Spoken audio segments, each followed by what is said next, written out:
کربلا میں تو انتہا ہو گئی، لیکن بعد میں بھی آل پیمبر کو سکھ سے نہیں بیٹھنے دیا گیا، ان کو تکلیفوں سے، اذیتوں سے، مشکلوں سے دوچار کیا گیا۔ حضرت امام زین العابدین واقعہ کربلا کے چشمدید گواہ ہیں۔ پھر کوفہ کے اندر اور کوفہ سے دمشق تک، اور میں کہتا ہوں کہ اگر ایک ایک واقعہ کو دیکھو، ایک سے بڑھ کر ایک واقعہ دردناک ہے۔ جب یہ تاراج قافلہ، لٹا ہوا قافلہ مدینہ المنورہ میں داخل ہوتا ہے، اور یہ خبر پہلے پہنچ گئی کہ وہ لٹا ہوا قافلہ مدینہ المنورہ میں داخل ہو رہا ہے، تو تمام اہل مدینہ گھروں سے باہر، حتیٰ کہ مخدرات بھی، خواتین بھی گھروں سے باہر نکل آئیں۔ اور جو ہی یہ قافلہ مدینہ المنورہ میں داخل ہوا تو خواتین اونٹوں کے ساتھ لپٹ گئیں، اور ان خواتین کے ساتھ لپٹ گئیں، اور آہ و بکا کا عجیب منظر تھا۔ حضرت عقیل کی صاحبزادی بہت اچھی شاعرہ بھی تھی، انہوں نے کچھ اشعار کہے، اور ایک شعر کا مفہوم آپ کے سامنے رکھتا ہوں۔ وہ چیخ چیخ کے کہہ رہی تھی، قافلے والو تم تو آ گئے ہو، مدینہ المنورہ کی کھجوروں کی شاخیں پوچھ رہی ہیں حسین کدھر ہے۔ اس شہر کی ریت کے ذرے پوچھ رہے ہیں حسین کدھر ہے۔ جب گئے تھے تو حسین اس قافلے کے ساتھ تھا، آج حسین نہیں تھے، حسین کا کٹا ہوا سر تھا۔ کیا آنسو بس سے ہوں گے اور کیا کیفیت ہوئی ہوگی اس وقت جب یہ قافلہ مدینہ المنورہ پہنچا، اور پھر سیدھا حضور کے روضے پہ، اپنے نانا کے حضور اپنا دکھڑا جب انہوں نے پیش کیا۔ لفظوں میں وہ زندگی اور جان نہیں ہے کہ اس کیفیت کو بیان کیا جا سکے۔ جب یہ خانمہ برباد، یہ لٹے ہوئے تاراج لوگ جو اپنا سب کچھ کربلا کی ریت کے سپرد کر آئے تھے،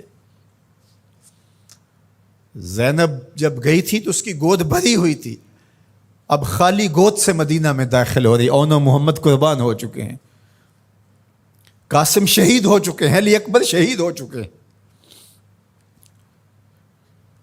زہرا پاک کے گل پارے شہید ہو چکے ہیں، ان کا خون کربلا کی ریت میں جذب ہو چکا ہے۔ جب حضور کے روضے پہ انہوں نے اپنے نانا کو دکھڑے سنائے ہوں گے تو درد و الم کی کیفیت کیا ہوگی۔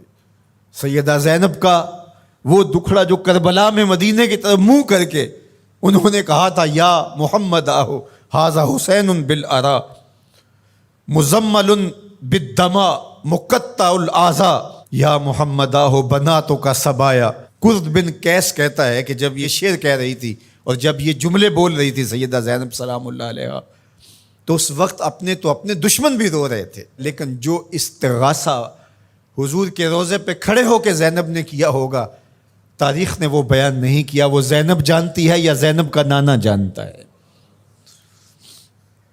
پھر وہاں سے یہ مقدس لوگ سیدہ زہرا سلام اللہ علیہا کی قبر پہ آتے، امام حسن کی قبر پہ آتے جنت البقیع میں، اور جو وہاں ہوا ہوگا، کوئی قلم ہے جو اس درد کی کیفیت کو لکھ سکے، کوئی خطیب ہے جو اس درد کو بیان کر سکے، اس کا کوئی نقشہ کھینچ سکے کہ کیا کیفیت ہوگی۔ آل پیغمبر نے وہ دکھ سہے، تاریخ کے اوراق سے آج بھی آنسو نہیں خون ٹپکتا ہے۔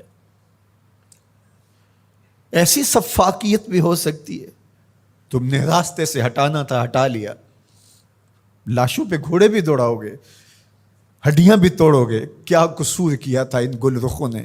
میرے تو حضور نے کہا تھا، اذکرکم اللہ فی اہل بیتی، میں تمہیں اپنے اہل بیت کے بارے میں اللہ سے ڈراتا ہوں، میرے اہل بیت کے بارے میں کوتاہی کا ارتکاب نہ کرنا، میرے اہل بیت کے بارے میں معاملے کی حساسیت کو سمجھنا۔ اذکرکم اللہ فی اہل بیتی 3 مرتبہ حج کے موقع پر میرے حضور نے کہا تھا کہ میں اپنے اہل بیت کے بارے تمہیں اللہ سے ڈراتا ہوں، اپنے اہل بیت کے بارے تمہیں اللہ سے ڈراتا ہوں۔ لیکن بے مروتی، سفاکی، ظلم، جبر، زیادتی، جور، شقاوت اس انتہا کو پہنچ گئی۔ دعا کرو کہ موت اہل بیت کی محبت میں آئے، قیامت کے دن ہماری ماؤں، بہنوں اور بیٹیوں کو سیدہ زہرا پاک کی سنگت نصیب ہو،